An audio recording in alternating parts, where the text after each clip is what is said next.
Good day, everyone. Happy spring. Oops, I got this right off the screen. Oops. So I hope that wherever you are, you're doing well and that you're staying safe, sound. As you know, the exam results are posted on Quercus. We took our time going through everyone's exams and making sure everything was fair and square and properly processed and graded. Okay. I will also acknowledge that as per the course outline, anyone who does better on the final exam than their midterm score sees the final exam count for both the midterm weight and the final exam weight. Okay? So hang in there, finish those last few assignments, whether they be your sapling assignments for AO5 or for your other courses. We're getting close to the end. Okay, so what are we doing today? Well, we're doing part one of a discussion about the open economy. Most of our model building so far has been about a closed economy to keep the models easier. So we're extending our model, making it more realistic. So we're going to introduce the notion of what's called the balance of payments. So we'll talk about the balance of payments accounts, where this balancing will happen. Okay? We'll talk about the key identity called the balance of payments identity and why that identity makes sense, or hopefully why it makes sense. We'll use the model for the market for loanable funds to talk about the international flow of funds, which country lends funds in net and which country borrows funds in net, and why that seems reasonable. And we'll use the supply and demand model to talk about setting the exchange rate in equilibrium, so how the equilibrium exchange rate is being determined. But the big picture here, the common theme or thread, is that we're talking about openness. We're talking about imports and exports, the flow of funds and goods and services over borders. And of course, yes, that's tied to the exchange rate, which talks about valuing one country's currency in terms of another country's currency. But more on that shortly. So let's start with financial capital flows, and the balance of payments. That's what we're going to talk about first before we get into exchange rates. And as promised, we're going to talk about the balance of payments accounts. There are two major accounts within the balance of payments accounts. Okay? The current account and the financial account, but we'll get to the second one in a little bit. So a country's balance of payments accounts are a record of that country's international transactions with every other country in the world, the rest of the world. So when you hear the phrase, the rest of the world, imagine taking the whole globe. You have your nation, you remove your nation, and then the rest of the world is what remains. So a country's balance of payments accounts record that country's international transactions with every other country in the world. Yes, you could do this on a country-by-country basis. Canada's transactions with the United States, Canada's transactions with Germany, Canada's transactions with China, with Italy, with Japan, with North Korea, with South Korea, blah, blah, blah, blah, blah. And so yes, this can be a very extensive set of accounts. But we won't go to that great detail. We'll just talk about a country versus the rest of the world. So the balance of payments accounts include international sales, that's exports, and international purchases, those are imports, of not just goods, but also services and assets. And by assets, I mean financial assets like stocks and bonds and financial securities, but also physical assets like owning a company, owning some land, so it could be real assets. Okay? So again, the balance of payments accounts include all the international sales, that's exportation, of goods, services, and assets, and all the international purchases, that's imports, of goods, services, and assets. So it's recording the payments coming from foreigners that are arising from the things we're exporting, and all the payments going to foreigners that come from all the things that we're importing.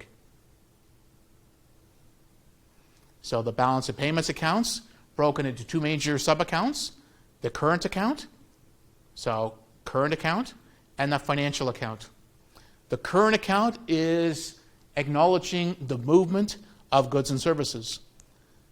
The financial account is acknowledging the movement of assets. Again, financial assets and real assets. Okay? So current account records the international flows of goods and services, as well as net factor incomes, plus net international transfer payments. So again, the net exports of goods, net exports of services, that's the so-called, merchandise trade. The top two there are net exports of goods and services together, net exports, net factor income, net international transfer payments. Add it all up, and we get the current account balance. So again, not just the exportation of goods, not just the exportation of services, not just those two things, but also net factor income and net international transfer payments. Let's talk briefly about these other two. Even though they tend to be smaller, they still matter. So net factor income refers to payments being made, flowing inwards or outwards, related to owning assets. So here in Canada, for example, there are a bunch of assets that are owned by foreigners, whether the people reside in England or China or the United States. They might own portions of the Canadian economy. And those capital assets that they own might be paying them incomes. And so those payments from owning those assets are flowing out of the country. And so that's a net flow of funds out of the country, right? That's net factor income being paid to a foreigner. Similarly, Canadians might own some assets in other countries, and there's incomes flowing inwards. International transfer payments, well, those are related to things like, foreign aid and things like that, where monies might be getting sent to a country experiencing a severe drought or a civil war or something like that. Or it could be, people sending money back home to relatives and friends, which is sort of a form of a transfer payment. Okay, so it could be governmental, it could be non-governmental, it could be personal. Add it all up, current account balance. Okay? But you notice we're looking at net exports, and so this is positive if we're exporting more than we're importing. This is negative if the opposites happen, right? If we're importing more than we're exporting. Again, in terms of current situation.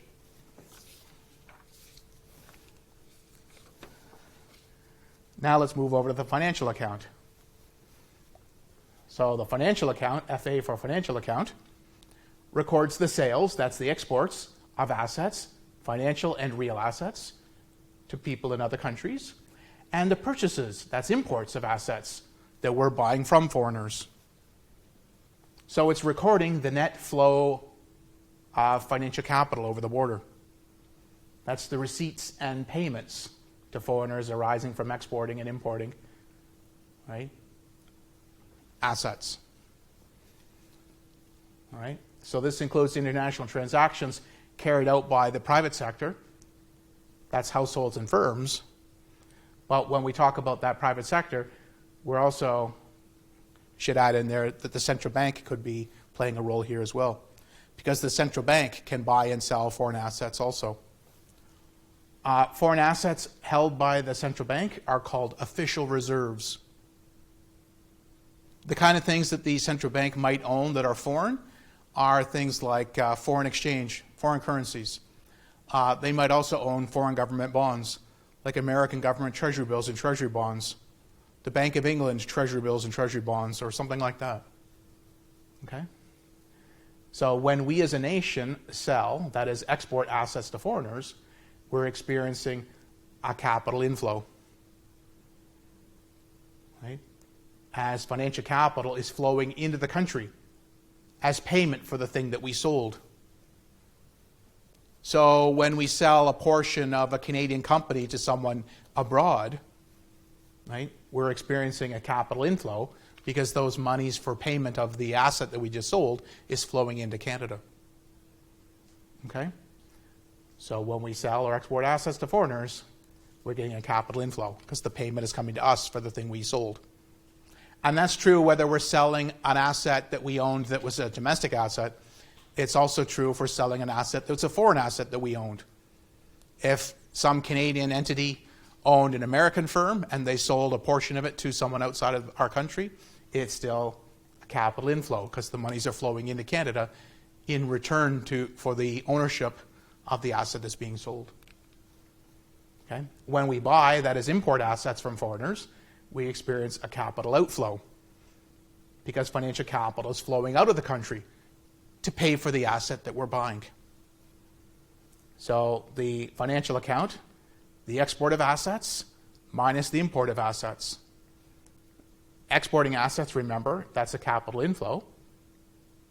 Importing assets, that's a capital outflow. And so for the financial account is measuring the net capital inflows because it's capital inflows minus capital outflows. All right? So net capital inflows. And of course, the current account is looking at the net balance in relation to net exports, but also the movement of net factor income and net transfer payments. We usually just pretend these other two are zero because they're usually so small they don't matter much. Okay? Let's sneak that a little further north. And here's the important identity.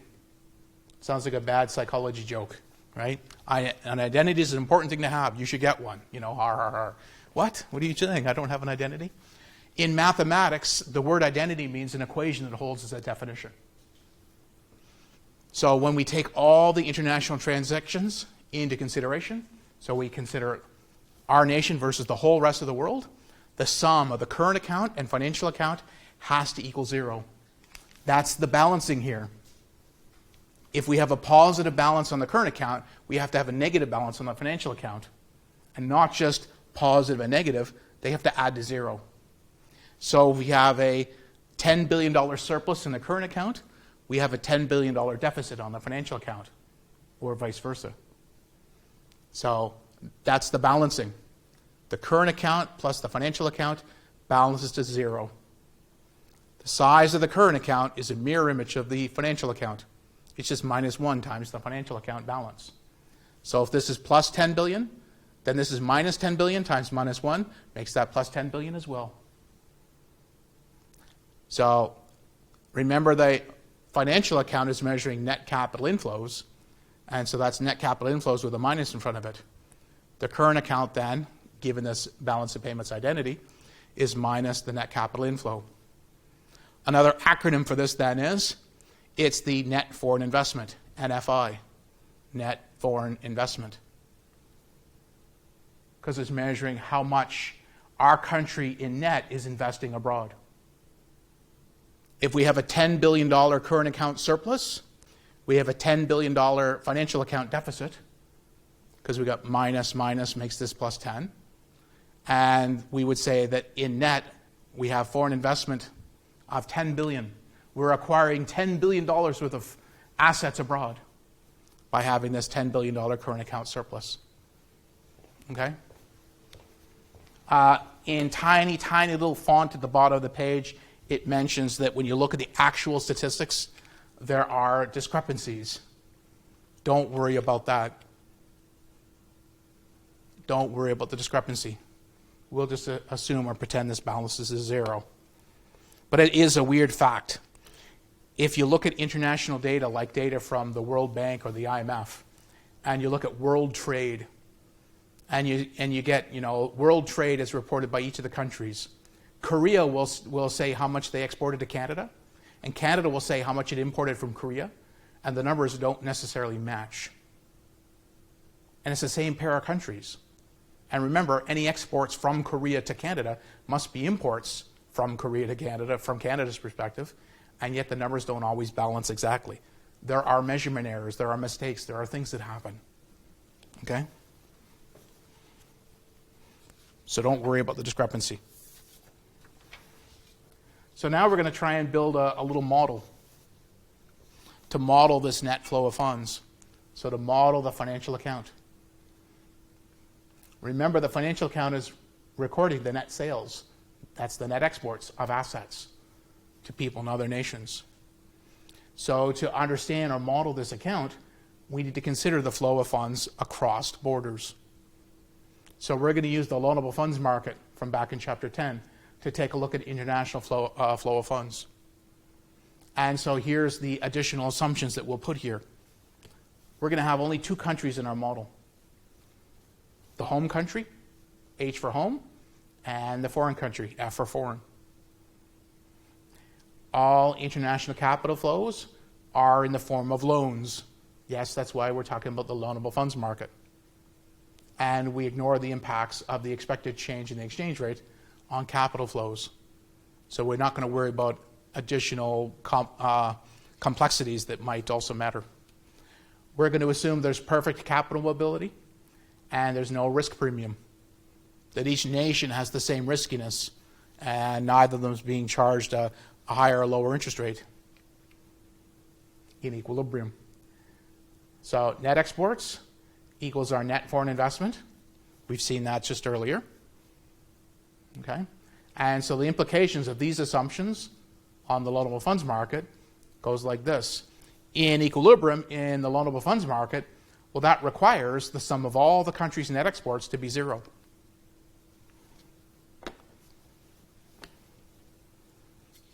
Think about that.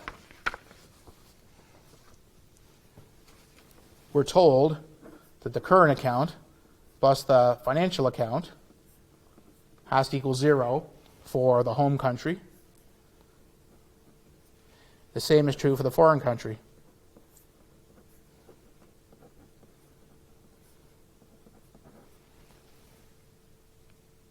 We also know that the current account for the home country is the net exports plus the net factor income plus the net transfers, but we're going to pretend those are zero. Right? And so that must also say something similar about the current account for the foreign country, same sort of idea. If we assume net factor income is zero and net transfers are zero, then the current account balance is just the trade balance. Okay?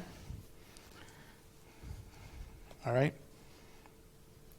And again, we're claiming here that net exports must equal zero when you add them up across all the nations. Because remember, if we have a $10 billion surplus,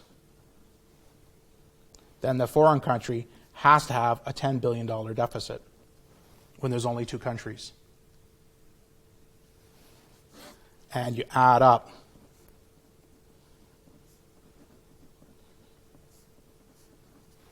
those net exports and you get zero in net for the whole two-country world. Okay? So worldwide, when you add up the home country and foreign country net exports, it has to balance to zero. We can't have a worldwide trade surplus or a worldwide trade deficit.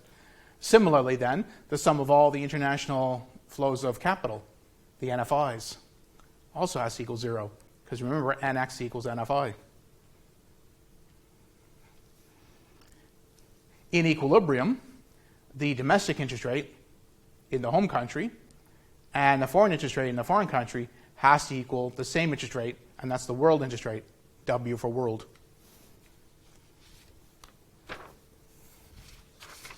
And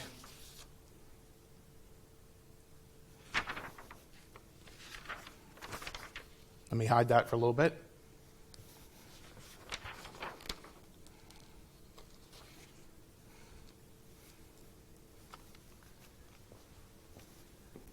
For any open economy, the loanable funds market, we have our supply of loanable funds, and we have our demand for loanable funds. And now think about any one of the nations, say the home country. The supply of loanable funds is coming from national savings. So the supply of funds, national savings, all the private savings and all the public sector savings added together, because that's the supply of funds available to lend. The demand for loanable funds, demand for funds, is coming from domestic investment.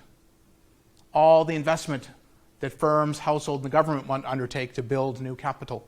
So the demand for funds is coming from domestic investment. Okay? National savings equals I plus NFI. I'm going to show that in a minute. And rearranging then that NFI then equals national savings minus investment. And that's our minus net capital inflows. If this is a negative amount, then capital is actually flowing into the country. If we save less than investment, we have to borrow from abroad to finance that investment. Let me say that again. If this difference is a negative amount, I would have negative here overall. Well, there's a negative here, then we must have a positive net capital inflow. So if this is negative, then this is negative. Ignore that negative there, then this must be positive. We must have a capital inflow. Oh, to get negative here, national savings is smaller than investment. If we're investing more than our national savings, we have to borrow the difference from the rest of the world. And that's why we have a capital inflow. Okay? Let's show that mathematics.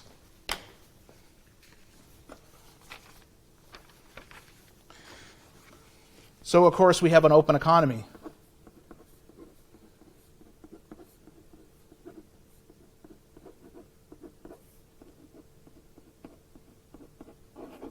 The so-called national income identity says that real GDP equals private sector consumption spending plus investment spending plus net spending by the government on goods and services plus net exports, where NX is exports minus imports.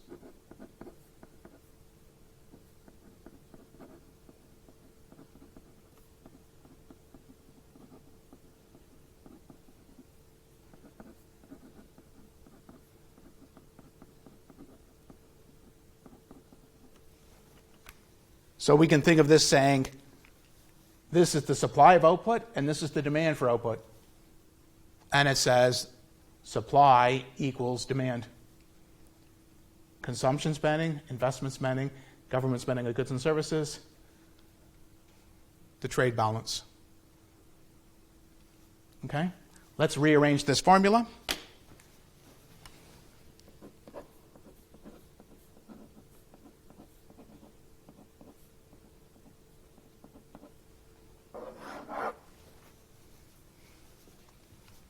If I subtract C and G from both sides, then I have that Y minus C minus G equals NX plus investment. Oh, but Y minus C minus G is national savings.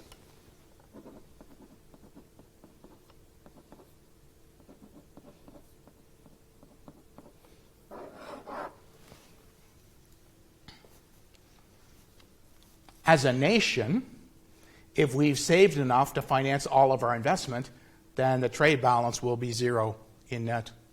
Net exports will be zero. But if we save more than we need for investment, then this will be positive. We'll have a trade surplus. And similarly, if we've saved less than investment, then this will be negative, trade deficit.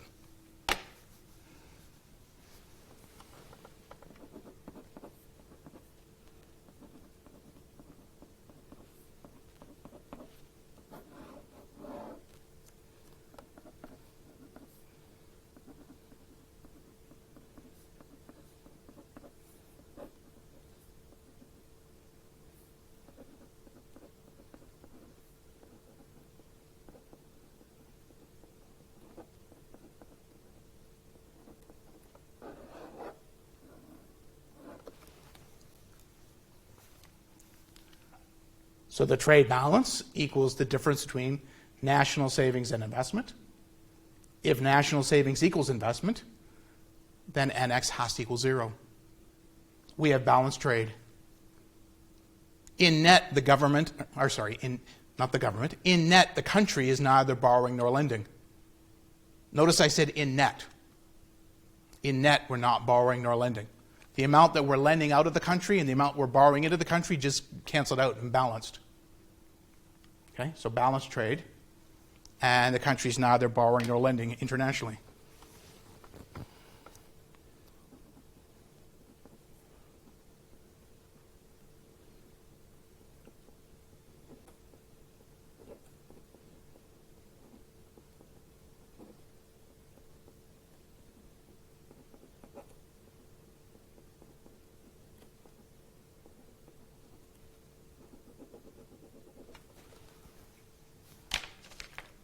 So the country is not borrowing or lending in net with the rest of the world. ROW, rest of the world. Alternatively,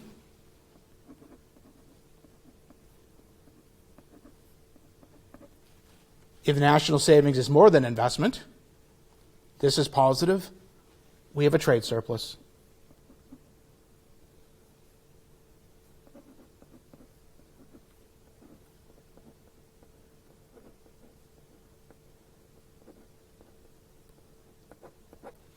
Hooray! Trade surplus.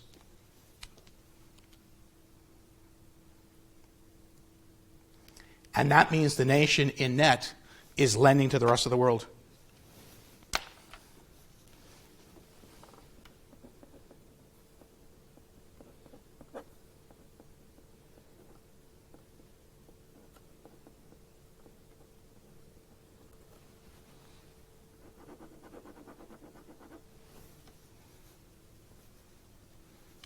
Because we sold more exports than we imported. We sold things that we could have consumed, and we sold them to people in other nations and said, you go ahead and consume it, right? Just pay us back IOUs. Pay us back money and other financial assets to pay for the difference. And we'll cash those in the future. We've lent and deferred our consumption off into the future. Okay? I'll also remind you that the current account plus the financial account has to equal 0. And if we're pretending here that net exports is the current account, right, that we don't have any net factor income is 0, net transfer payments are 0,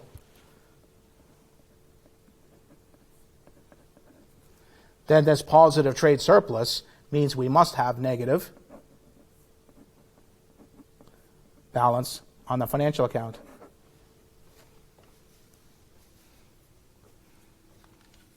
And that means that financial capital, right, is flowing out of the country.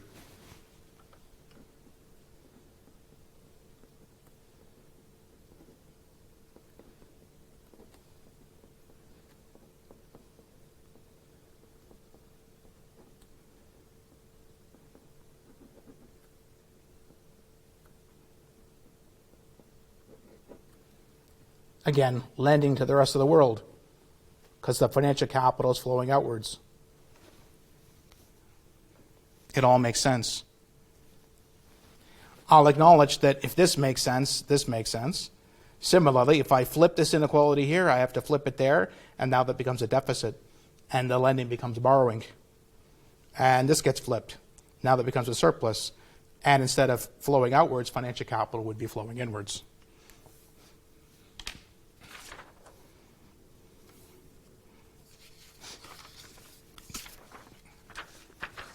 Okay. Figure out what page I was on there.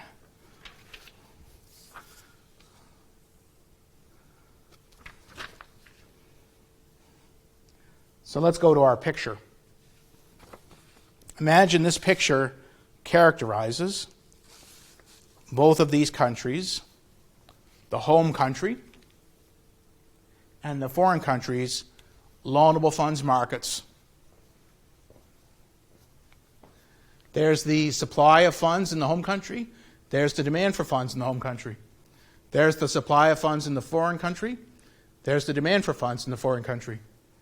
And imagine we have a two-country world like this, and the countries are closed. There's no trade of goods or services or assets between the countries.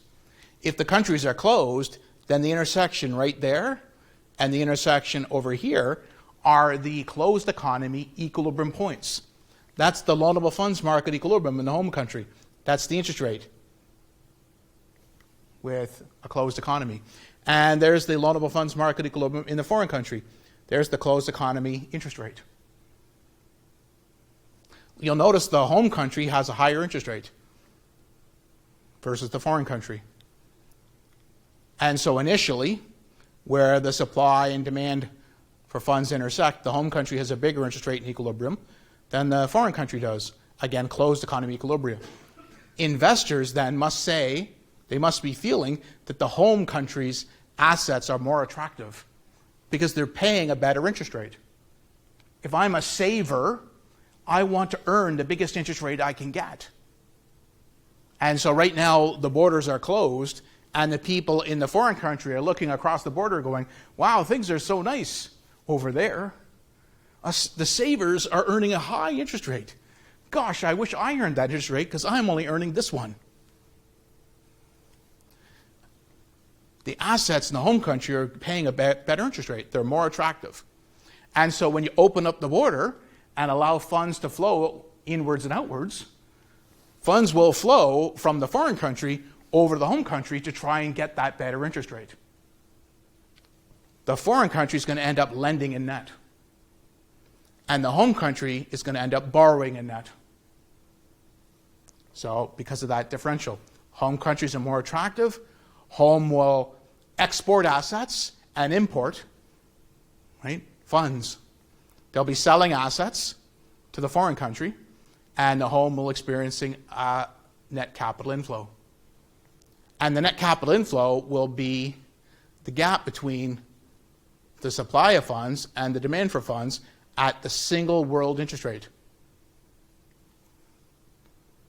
The world interest rate is one interest rate that is the same in both the home and the foreign country. But it's not just one interest rate that's the same. It's an interest rate that makes the gap here and the gap there equidistant. This gap, right, is 10 billion wide, so is that. Otherwise, this wouldn't work. So you'll notice if the interest rate was a little bit lower, this gap is bigger and this gap is smaller. Similarly, if the interest rate's a little bit higher, this gap is smaller and that gap is bigger. So there's one and only one interest rate between these two that is just the right balance. It's not too close to this, it's not too close to that, it's in the middle enough that the gaps are equal in size. So, again, home's assets are more attractive because of the better rate of return. Home's going to export assets to foreign and import capital. When this is happening, home's getting those capital inflows, and the quantity of funds available in the home is going up, and that's pushing the interest rate down. And as the interest rate gets pushed down, the demand for funds is rising, and some more investment is being undertaken. Right? So the home interest rate is being pushed downwards. At the same time, in the foreign country, funds are leaving this country, and so, right, funds are leaving the country, and so the interest rate's rising in the foreign country because there's less and less funds available. So the interest rate's rising until we get to, like I say, that one interest rate that balances everything. Once we get to that balance, the interest rate stops rising and is settled down to an equilibrium. At the world interest rate, the capital inflows in the home in net equal to capital outflows in the foreign in net. If this is a $10 billion difference, so is that. Warning though, notice this says demand for funds, that says supply for funds. This says supply, that says demand. They're in the opposite order, aren't they? You might go, what? What did you just say, Jack?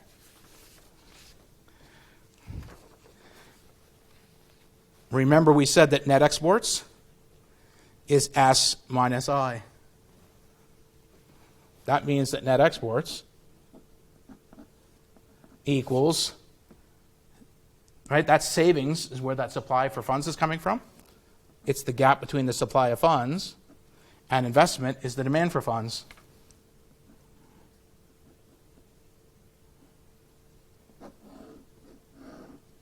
So net exports equals the gap between the supply and demand for funds. As drawn here, demand is bigger than supply. So for the home country, demand is bigger than supply. The trade balance is negative. And X is negative. Right? When you're borrowing a net from the rest of the world, and X is negative. Remember before, when we did this, we had NX was positive, we lent. If I flip this around, that becomes borrowing. So NX is negative here. So NX in the home country, negative. Net exports in the foreign country, positive. If that's a $10 billion deficit, this is a $10 billion surplus. Because again, NX, supply of funds minus demand for funds. At the world interest rate, supply is bigger than demand, NX is positive. So again, one country's surplus is the other country's deficit. And when you add the two together, remember the NX's have to add to zero. Okay? Because we know NX in the home plus NX in the foreign has to add to zero.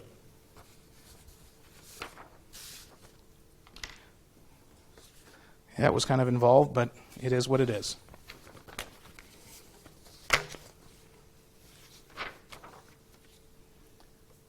So let's talk about the determinants that underlie the flow of funds here internationally. The international interest rate differential initially between the home country and the foreign country is the thing that triggers or pushes the international capital flows. Those interest rate differentials can be caused by differences in investment opportunities and differences in savings. What do we mean by that? Well, think about a picture.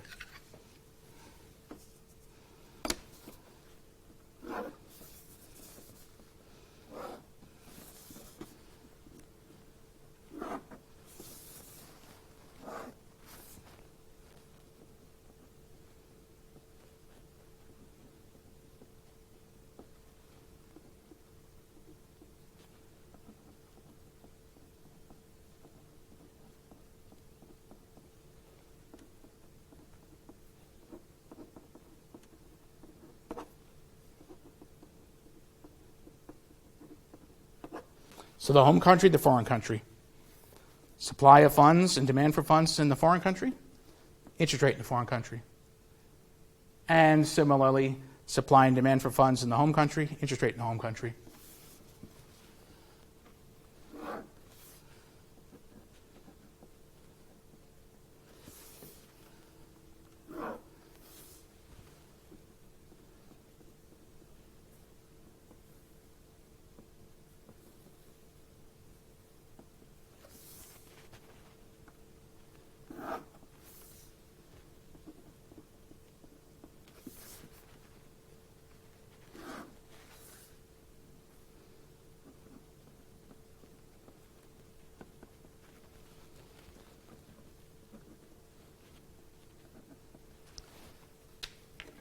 You'll notice as drawn, initially, loadable funds market equilibrium in the home country at point A, and loadable funds market equilibrium in the foreign country at point A, and they both have the same interest rate.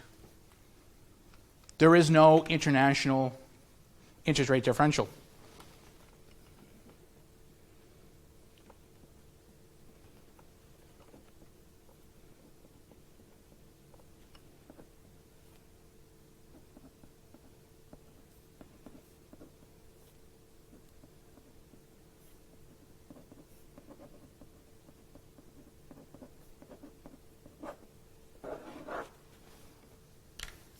In net, funds will not flow inwards or outwards to either of the countries.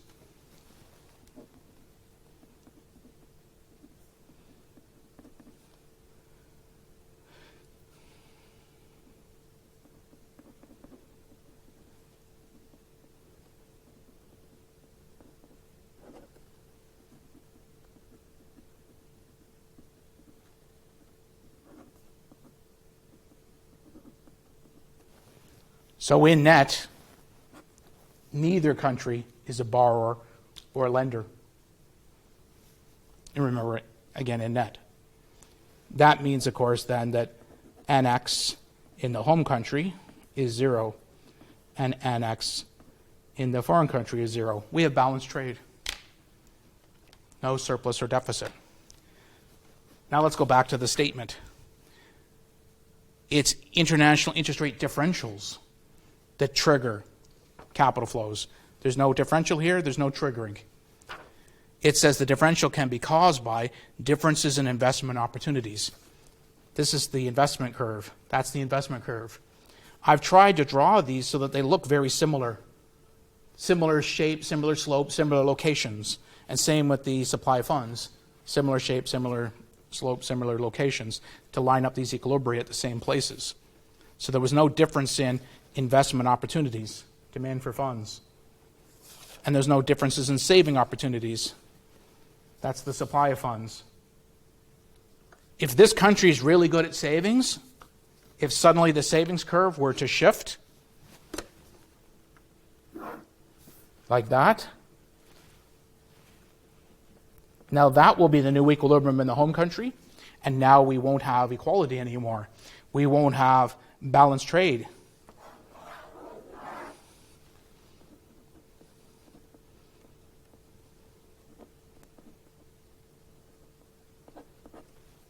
Now those will push us to an interest rate in between that interest rate there and this interest rate here. Right? Where this country is going to be a net lender and this country is going to be a net borrower. The one with the higher interest rate ends up being the net borrower, just like we had here. The higher interest rate, they were the net borrower.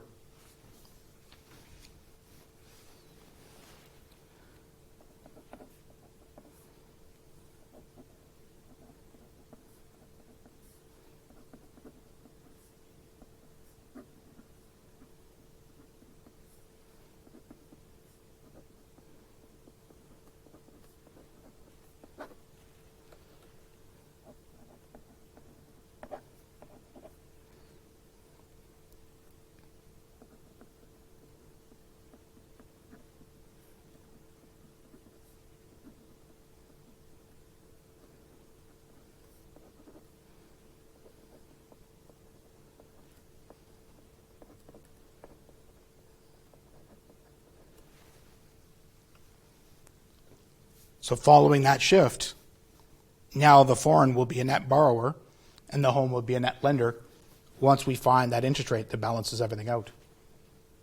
An interest rate above B but below A. And that's an example of having different savings patterns across the countries. You can have the same sort of idea having different investment opportunities. Ignore the point B. We're back here at A and A. If there was a greater demand for funds in home, that would shift that demand curve to the right, and now the point B would be up here. And now home would be the one with the more attractive interest rate. Home would be the one where the capital would be, where the loans would be flowing in. And right, instead of the interest rate dropping to point B, it would be rising. And now foreign would be the net lender, and home would be the net borrower. You reverse it around.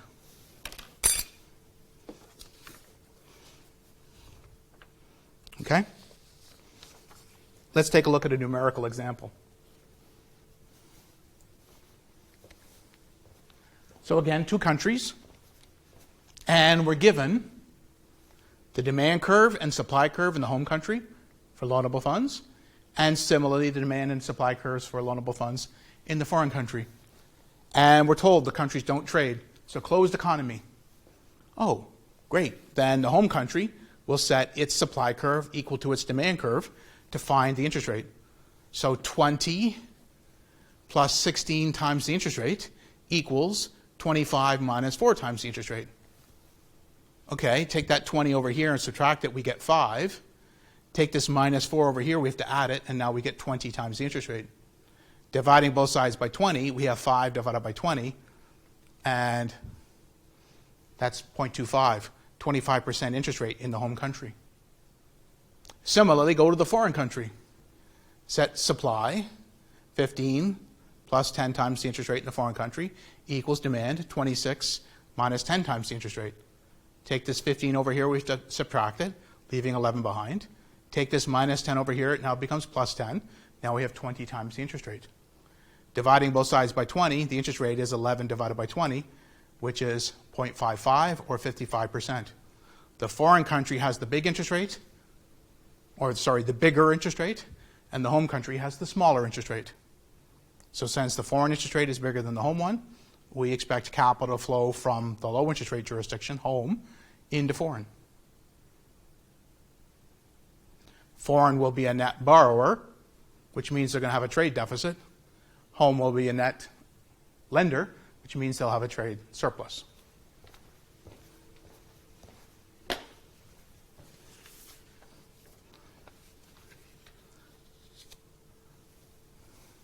Suppose we open up the borders and we do allow those international flows of capital and the buying and selling of goods and services. Then NFI for the home country is the gap between supply of funds and demand for funds. We put in the supply curve minus the demand curve. 20 take away 25, well, that's minus 5. I've got 16 times the interest rate minus, that becomes plus. So that's 20 times the interest rate. That's net foreign investment in the home country. Here's net foreign investment in the foreign country. Supply of funds minus demand for funds. 15 take away 26, we get our minus 11. 10 minus, that becomes plus. So 20 times the interest rate minus 11.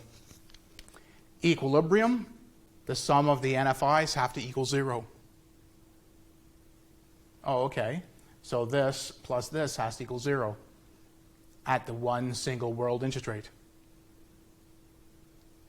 So 20 times the interest rate minus 5 plus 20 times the interest rate minus 11. Notice I'm using the same interest rate because they're equal in equilibrium. Okay, so of course I got minus 5 and minus 11. That's minus 16. Take it over the other side, it becomes plus 16. I've got 20 times the interest rate, another 20, that's 40. So the interest rate is 16 divided by 40, 40%. And sure enough, if you go back to either of these NFI expressions and you plug in the interest rate of 40%, things are going to work out. Plug in 40% here, plug in 40% there, and do the math. So think of the home country. Net exports for the home country, which is NFI, is 20 times the interest rate minus 5. Oh, 20 times 0.4, right? Nice, easy stuff. Right? That's 8. Take away 5, leaves behind 3. So the home country has a trade surplus of 3. The export assets in net. They have a trade surplus of 3. They have capital outflows in net. That says all of those things, right? Trade surplus, because this is positive. And that means we're exporting assets in net. That means that there's capital outflows. That means that we're lending in net to the foreign nation. And you look at the other nation. You go to their NFI, you plug in the 40%, and you get minus 3. They're mirror images of each other. One country has a surplus, the other one has a deficit. Capital outflows for one, capital inflows for the other. And sure enough, the inflow country is exactly the country we expect. Whoops, where'd the number go, Jack? The country with the higher interest rate is the one that's borrowing. The country with the lower interest rate is the one that's lending in net. Hooray.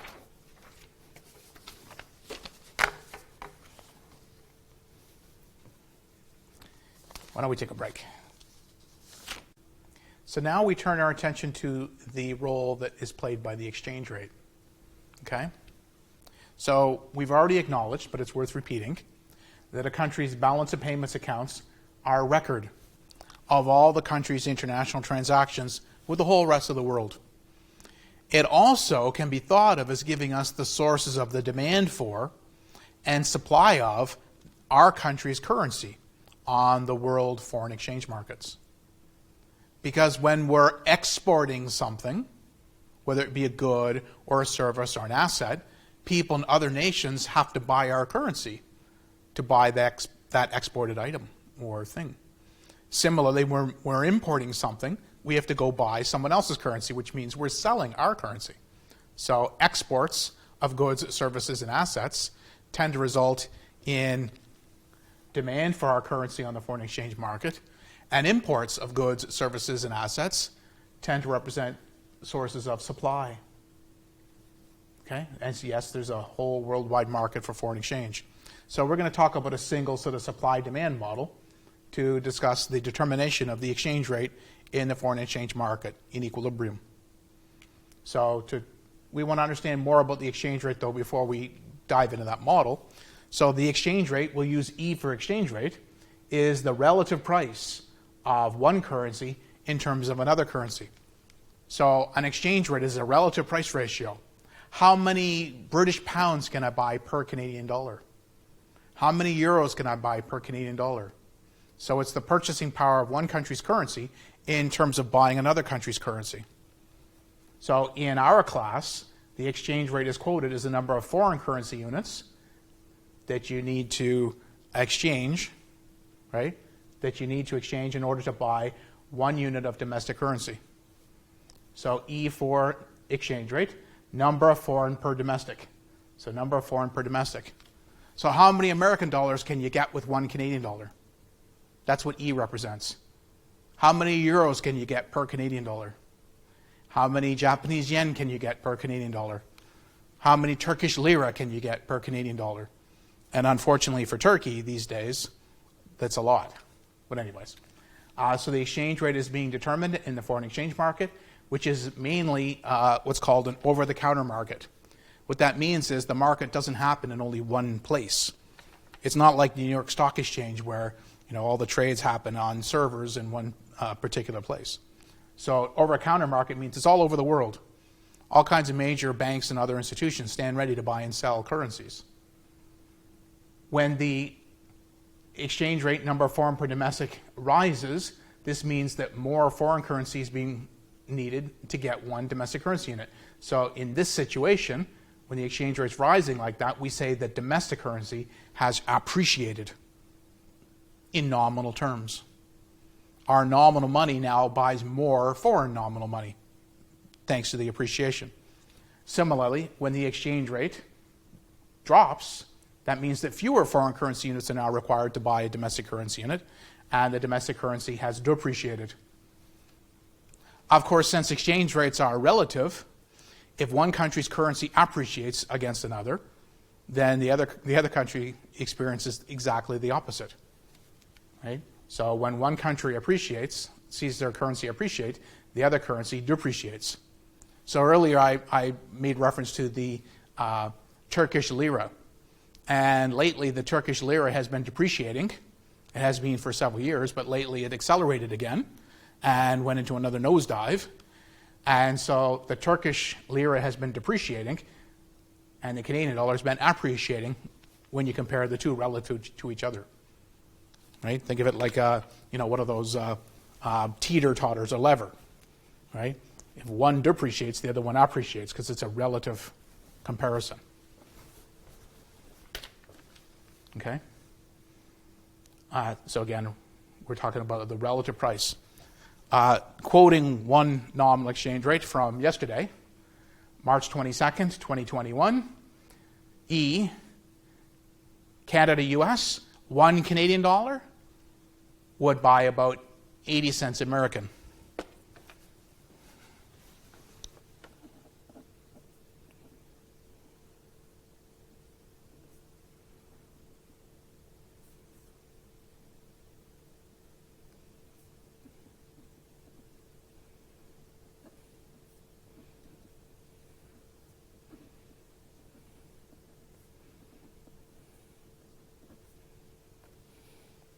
So $1 Canadian can exchange for about 80 cents American on the foreign exchange market. Okay?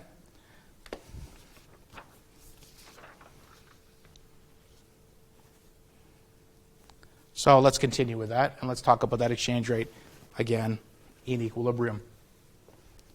So we're going to create a little simple model talking about the supply of our domestic currency on the foreign exchange market and the demand. Remember, the demand for our domestic currency is coming from exporting goods, services, and assets. And the supply of our currency on the foreign exchange market, importing goods, services, and assets. The demand for domestic currency is downward sloping. Because holding everything else that matters for demand constant, when the exchange rate appreciates, the domestic currency appreciates, domestic goods, services, and assets are now more expensive in terms of foreign currencies because it requires more foreign currency to buy them. So foreigners say, oh my gosh, Canada's exports are more expensive, and so Canada exports less because they say, I don't want to buy it, it's too expensive. And so that causes a decrease in the amount of demand for the domestic currency on the foreign exchange market. That's our downward sloping curve. Ignore this part about shifting. We're just focusing on the curve itself. So looking at the curve itself, quantity of domestic currency being exchanged, nominal exchange rate. And when the nominal exchange rate rises, when it requires more foreign currency per domestic currency, when there's an increase from one point to another, right? So that happens first. We saw the exchange rate rise. We move from here to there. The quantity of domestic currency being exchanged drops. The domestic currency appreciated. Our exports are now more costly. That's what we spoke about up there. Right? Now more costly. We export less. And therefore the quantity of domestic currency being demanded on the foreign exchange market has dropped. Okay? So there you go. Now let's talk about factors that would shift the curve. Factors that would make the whole curve shift over, no matter what the exchange rate is. And so remember, we're focusing on exports, because this is the demand for domestic currency. So what would make exports suddenly go up or go down, no matter what the exchange rate? No matter what the exchange rate is, what would make exports rise or fall? And therefore the demand for our currency rise or fall? Well, for example, foreign output matters. The foreign level of output, the level of national income in a foreign country matters. The richer Americans are south of our border, the more stuff they buy from Canada because they feel so rich. So an increase of foreign output will shift the demand curve up and over to the right. An increase of foreign income, foreign demand for domestic goods goes up because the foreign nation feels so rich, and the home country exports more goods and services. The demand for domestic currency on the foreign exchange market has shifted to the right. Similarly, we could have an increase of capital inflows, perhaps coming from an increase of the gap between the home and the foreign interest rate. And that implies that we export more assets because the home has a bigger interest rate differential. Right? That means home assets are more in demand.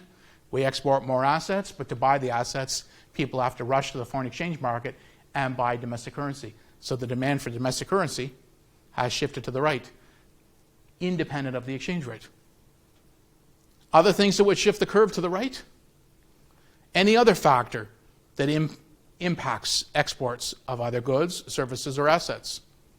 Continuing to stick to rightward shifts, suppose there's a change in consumption preferences that favors domestic goods. Suppose people in the home country become more loyal, more proud of the home country, and they say, you know what, I'm going to buy more home things and less imports. Right? Similarly, people in the foreign country could take the same approach. They might say, you know, the home country's filled with really nice people and they're great folks. I want to buy their stuff. And so a change in consumption preferences that favors domestic goods, right, means that exports of goods and services will go up and the whole curve will shift to the right. You notice there's an OR here for the same sort of shift. We could have the provision of an export subsidy, which stimulates exports, shifts the curve to the right. We could have the removal of a foreign trade barrier that stopped our exports from entering their nation, which means we export more and the curve shifts to the right. Anything that would cause exports to rise from our nation, cause a rightward shift. The whole curve shifts to the right. Again, boom, over it goes. Okay? Now we want to talk about the supply of currency. So the supply of domestic currency on the foreign exchange market. This curve is upward sloping because, holding everything else that matters for the supply of currency constant, when the exchange rate appreciates, when the domestic currency appreciates, domestic goods and services are more expensive. And that means that since domestic goods are more expensive, imports are cheaper. And that means that the domestic nation imports more. And if we import more, we're supplying more of our domestic currency on the foreign exchange market. That's the upward slope. That's explaining a curve that looks like this. Quantity of domestic currency being exchanged, nominal exchange rate, upward sloping. When one domestic currency unit can buy more foreign currency units, imports are now relatively cheaper. We import more. And if we import more, we are then supplying or selling more domestic currency on the foreign exchange market. Okay?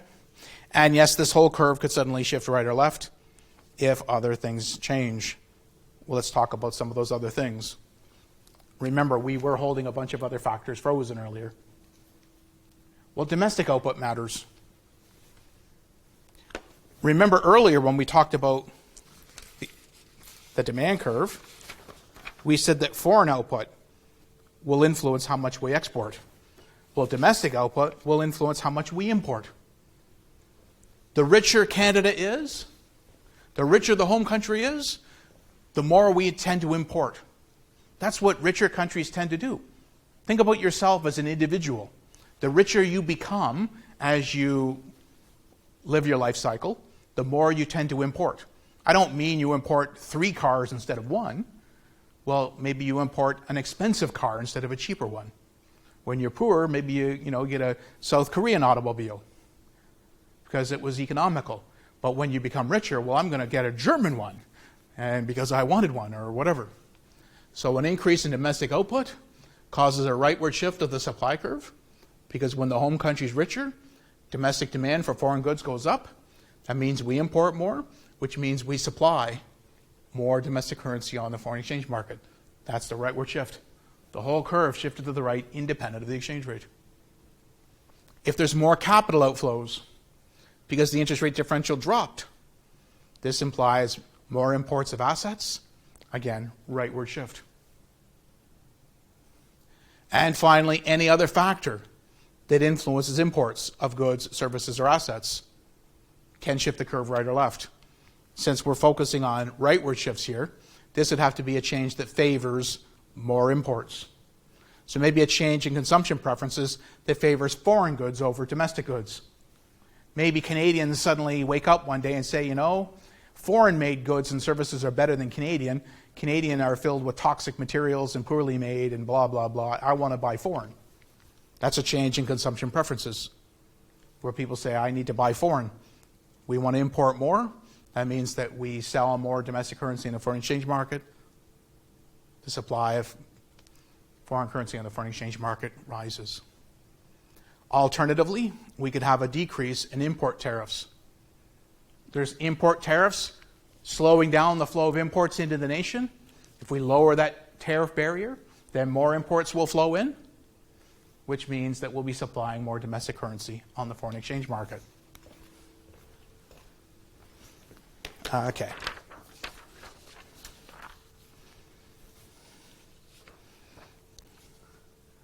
So we've got quantity of domestic currency, nominal exchange rate, foreign exchange market. We have demand for domestic currency and supply for domestic currency. And there's one equilibrium. Equilibrium is at point A, where supply intersects demand. There's one exchange rate that balances the marketplace so that the amount of domestic currency that people want to sell and the amount they want to buy is in balance. That's the equilibrium quantity and the equilibrium exchange rate. Think about an exchange rate down here. It's too low. At an exchange rate way down here, there's the demand for domestic currency. There's the supply. There's an excess demand for domestic currency. And there's a whole bunch of demanders saying, I wanted to buy some domestic currency, but wasn't able to buy it. Why won't anybody sell to us? And people go, well, because the exchange rate's too low. I'm a supplier. If you push up the price, I'll supply some more. But the demanders go, oh yeah, but if the price rises, I'll demand less. But the price keeps rising and we got an increase in quantity supplied moving along the curve. The price keeps rising. We have a decrease in quantity demanded moving along the curve until we find the one equilibrium point where the exchange rate balances supply and demand. It's not an exchange rate that's too low. It's not one that's too high. You'll notice the exchange rate too high here. Now we have an excess supply because there's the supply and there's the demand. There's a whole bunch of sellers saying, I want to sell, but I couldn't find somebody who was willing to buy. And the demanders go, well, of course not. The exchange rate's too high. For me to buy more, I need a lower exchange rate. And they go, oh, but if the exchange rate were lower, I'm going to sell less. And the exchange rate drops until we get to that equilibrium. We assume that a market like this is very fluid and very quick to move to equilibrium. So we move to point A on its own. So A is our equilibrium point, where demand and supply of domestic currency are in balance. And that's our equilibrium exchange rate. Okay?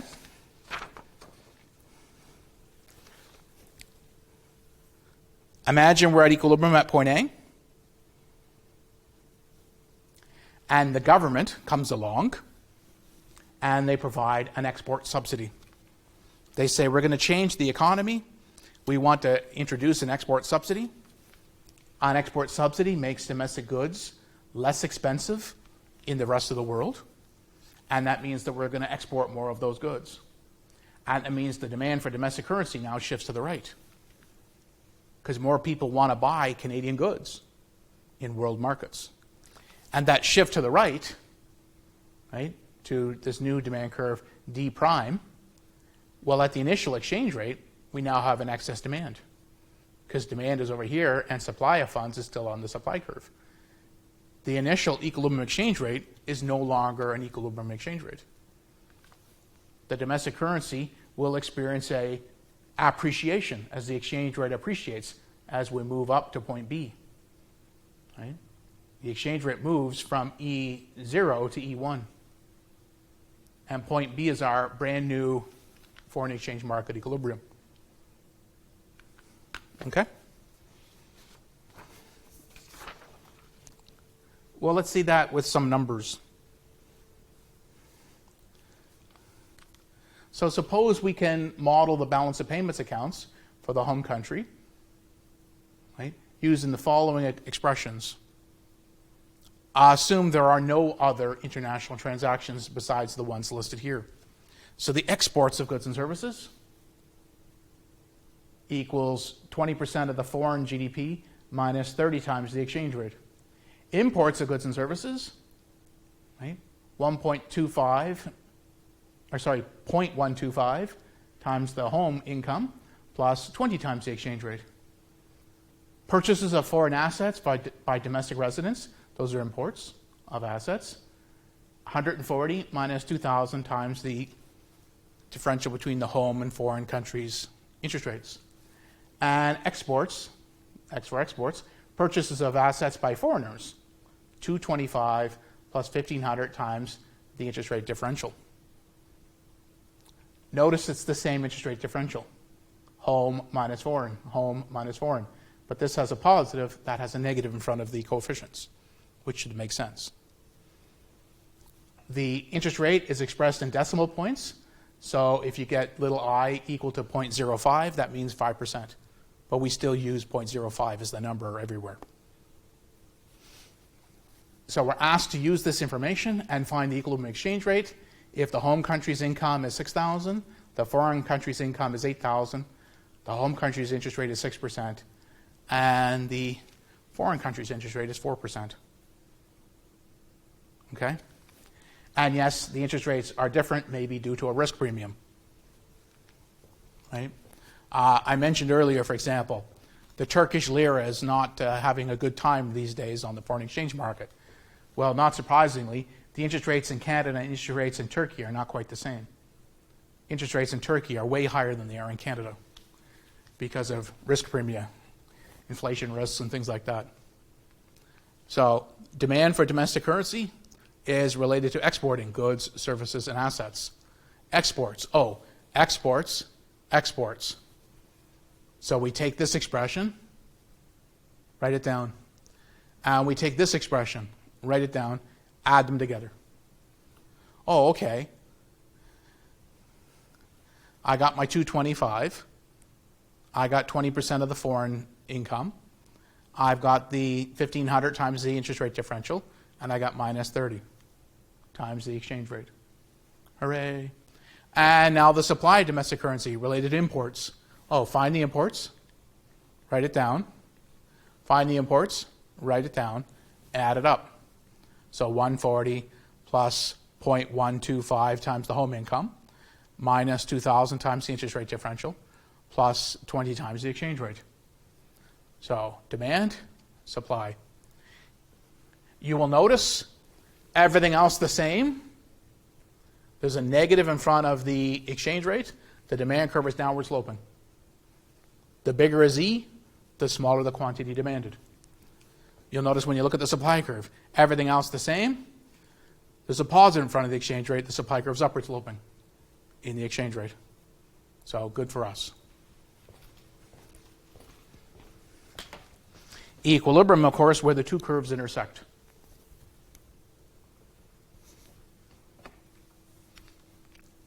So we equate this and this.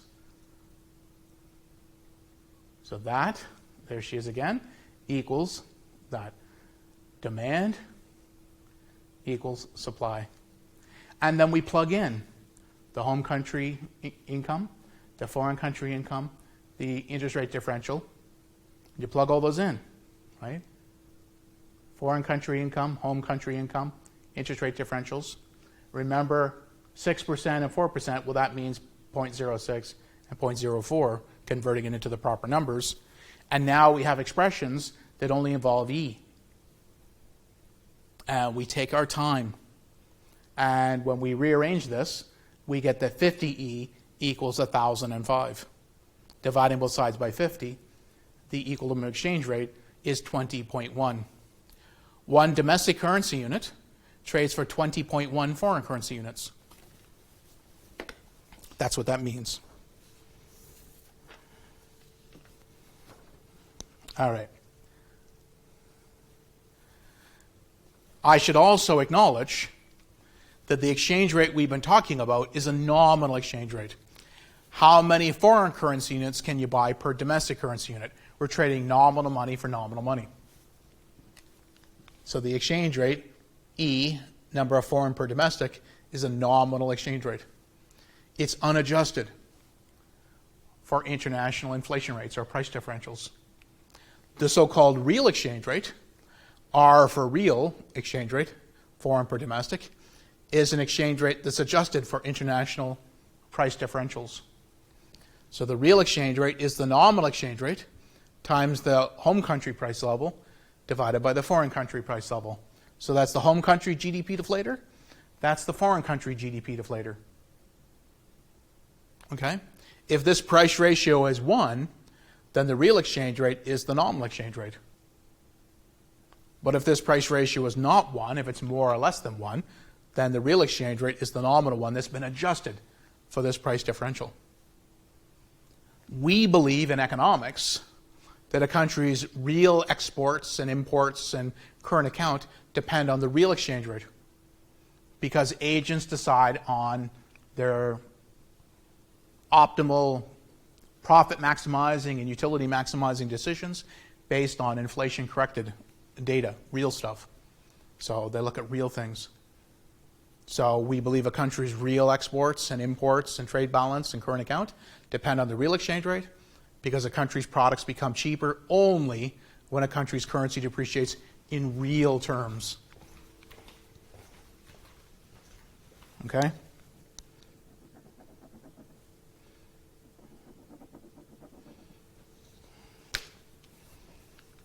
In the short run, in our models, prices are sticky, which means a change in the real exchange rate will be caused by changes in the nominal exchange rate. If these prices are fixed, any nominal exchange rate fluctuation is a real exchange rate fluctuation. Okay? So in the short run, we can just pay attention to the nominal exchange rate. So we can argue in the income expenditure model, where prices are indeed fixed, exports and imports depend on the nominal exchange rate in that situation. So we get an export function. Exports equals autonomous exports minus an exchange rate sensitivity times the nominal exchange rate. You'll notice that exchange rate sensitivity is a positive constant. The minus, of course, tells us the higher the exchange rate, the less we want to export because the exports are more expensive when the domestic currency appreciates. So the export function is downward sloping the exchange rate. We also have an import function. Imports, autonomous imports. We have income sensitivity of imports. IM1 is the marginal propensity to import out of income. Right? We think of that as being a positive number. Right?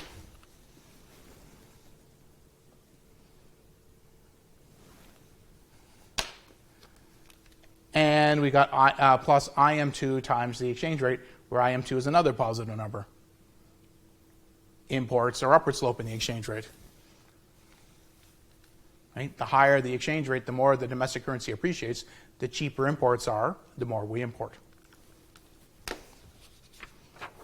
Okay? So we can go back to the income expenditure model. Goodness gracious, it looks terrible. And we can plug it all in generic terms. There's our new stuff. Numericals. Oh, okay, we put in numbers for autonomous exports. 280. Exchange rate sensitivity. 15. Right? Autonomous imports. IM0, 250. Income sensitivity of imports, 10%. And exchange rate sensitivity of imports, 25 times the exchange rate. We fixed the exchange rate at 1. Remember, we fixed the price level, we fixed the interest rate, we fixed the exchange rate to keep it simple in the income expenditure model. When you do all the generic math, you get autonomous expenditure now depends on, the IM2 term, IM0. These things hang around. Right? You also find that the multiplier has changed because we got a brand new term involving y right here. And that means that when you get the multiplier, you have a brand new term in the multiplier. The income sensitivity of imports enters into the multiplier as well. Remember, the multiplier is 1 over this stuff. Right? That's the multiplier. And so before, when we brought in the tax rate and the transfer clawback, a positive tax rate and a positive transfer clawback rate lowered the multiplier, lowered this ratio. And now, this positive propensity to import out of income, IM1 being positive, also makes the multiplier drop because we're subtracting this in the bottom. That makes the bottom, right? So there you go. So it gets kind of rough. So the multiplier drops some more. Okay? And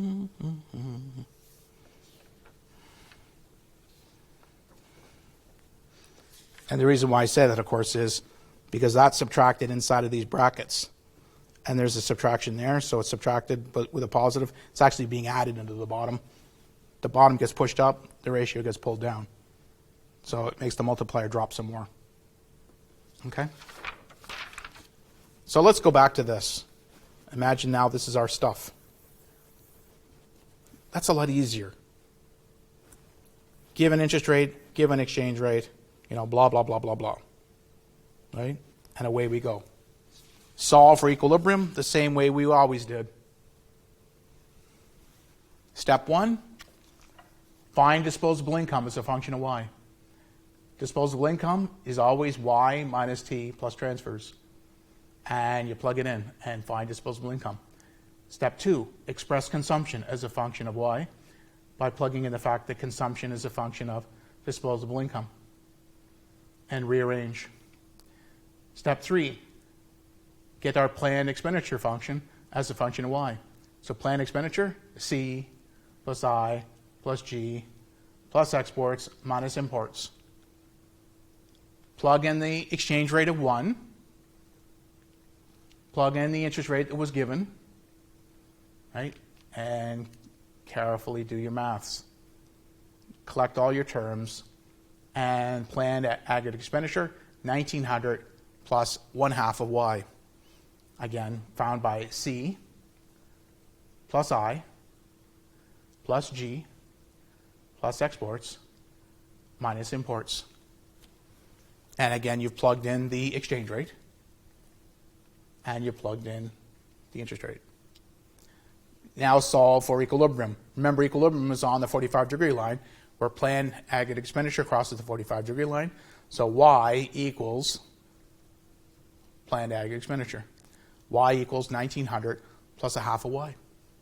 Take that 1/2 of y over here. I have 1 y, take a 1/2 of y away. I have 1/2 of y equals 1900. Then y is 1900 divided by 1/2. Y is 3800 units. Here the multiplier is 2, because the multiplier is 1 over 1/2. So given the marginal propensity to consume, given the tax rate, given the transfer clawback rate, given the income sensitivity of imports, the multiplier worked out to be 2. It's 1 over 1/2, which is 2. Right? And indeed, you can figure that out by writing down that formula and plugging in. MPC is 0.75. Plug in the fact that the tax rate, 15%, transfer clawback rate, 5%, and plugging in the income sensitivity of imports, 10%. Plug them all in there, you get that the multiplier is 1 over 1/2, the multiplier is 2. Okay, well, that's enough for today. Stay well, everyone. Stay safe.